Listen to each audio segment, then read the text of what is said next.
বন্ধুরা তোমরা অনেকে কমেন্ট করে জানতে চেয়েছিলে আমার মেয়ের বয়স কত আর কবে মুখে ভাত। তো এবার এখানে প্রচুর রোদ, তো এখন আমি ধরিয়ে নিই, তারপরে টকটা রান্না দিতে তো অনেক কাজ থাকে। আগে আমাকে সকালবেলা কাজগুলো শেষ করে নিতে হয়, তারপরে রান্না করতে হয়। সেই নমস্কার বন্ধুরা, তোমরা সবাই কেমন আছো? কমলা ব্লকে আরো একটা নতুন পর্বে তোমাদের সবাইকে স্বাগত জানাই। আর বন্ধুরা তোমরা অনেকে কমেন্ট করে জানতে চেয়েছিলে আমার মেয়ের বয়স কত আর কবে মুখে ভাত। তো এই কথাগুলো আজকের এই ব্লগ ভিডিওর মাধ্যমে বলবো, তোমরা পুরো ভিডিওটি লাস্ট অবধি দেখতে থাকো। তো বন্ধুরা তোমরা তো দেখতে পাচ্ছ আমি রোদে বসে বসে রান্না করছি, আর আমার অনেকটা কষ্ট হচ্ছে। তো এখানে আমি ছাতা নিয়ে এসে রেখেছি, মাঝে মধ্যে একটু ছাতা নিয়ে নিই।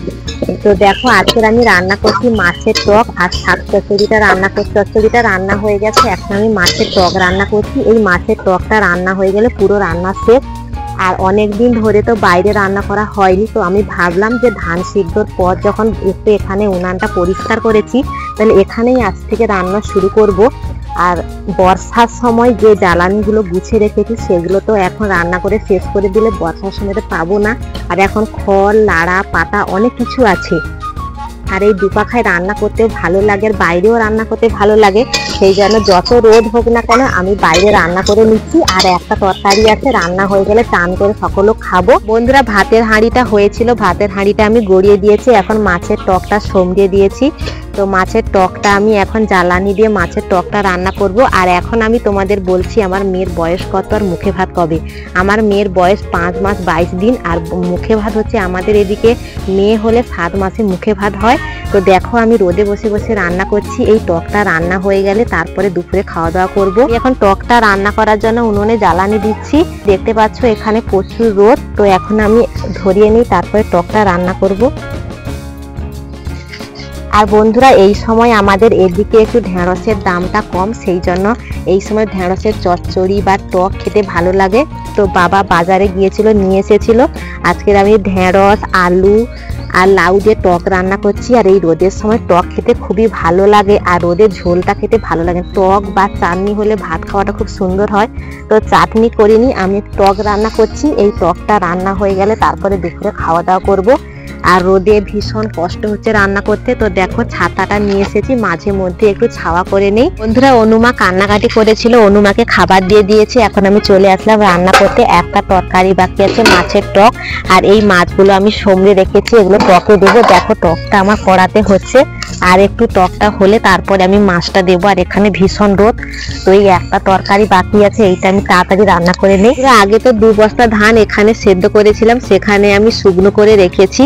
তো আজকের ভেবেছিলাম আরো 2 বস্তা ধানটা আমি জলে ফেলে দেবো, কিন্তু তোমাদের দাদাভাইয়ের শরীরটা ভালো নেই, সেই জন্য আর ধান ফেলাবো না। তোমাদের দাদাভাইয়ের শরীরটা ভালো হয়ে গেলে তারপরে আবার ধান সেদ্ধ করব। দেখো ওপাশে আমার হাঁড়ি আছে, হাঁড়িগুলো এখনো পর্যন্ত মাজা হয়নি। তো রান্না করে খাওয়া দাওয়া করে নিই, তারপরে বসে বসে হাঁড়িগুলো মাজবো। আর হাঁড়িগুলো না কালি উঠে রাখলে হাঁড়িগুলো অপরিষ্কার দেখতে লাগবে, পরিষ্কার লাগবে না। সেই জন্য খাওয়া দাওয়া করে তারপরে আমি হাঁড়িগুলো মাজতে বসবো। বন্ধুরা আমি যে বাইরে রান্না করছি, এখানে 11টার সময় রান্না করতে আসলে প্রচুর রোদ হয়। তো দেখো মাথার উপরে কত রোদ। একটু সকাল সকাল রান্না করলে এখানে এতটাও রোদ লাগে না, কিন্তু সকাল সকাল তো রান্না করতে পারবো না। বাড়িতে তো অনেক কাজ থাকে, আগে আমাকে সকালবেলা কাজগুলো শেষ করে নিতে হয়, তারপরে রান্না করতে হয়। সেই জন্য আর সকালবেলা রান্না করা হয় না। তো রোদে বসে বসে এখন রান্না করছি। আর আমার ধান সেদ্ধটা হয়ে গেলে তোমাদের দাদাভাইকে বলবো উপরে একটু ছামড়া করে দিতে, তাহলে রোদে আর রান্না করতে হবে না। তো এখনকার মতো রোদে একটু রান্না করে নিই। তো এখন আমি ঢাকাটা খুলে দেখছি আমার টকটা হয়ে গেছে কিনা। আর এই টকটা আমি আমশির টক করছি। আর এখন আমাদের বাড়িতে অনেক আম আছে, কিন্তু আমশি করা হয়নি, 1 মতন আমশি আছে, সেই জন্য আর আমশি করিনি। তো আলু আর লাউটা আমার সেদ্ধ হয়ে গেছে, এখন আমি মাছগুলো টকে দিয়ে দিচ্ছি।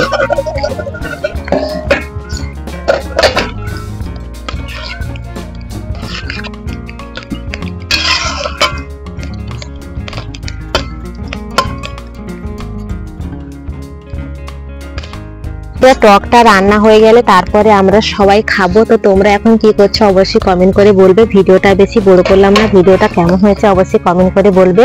আর ভালো লাগলে প্লিজ লাইক সাবস্ক্রাইব করে আমাদের পাশে থাকো।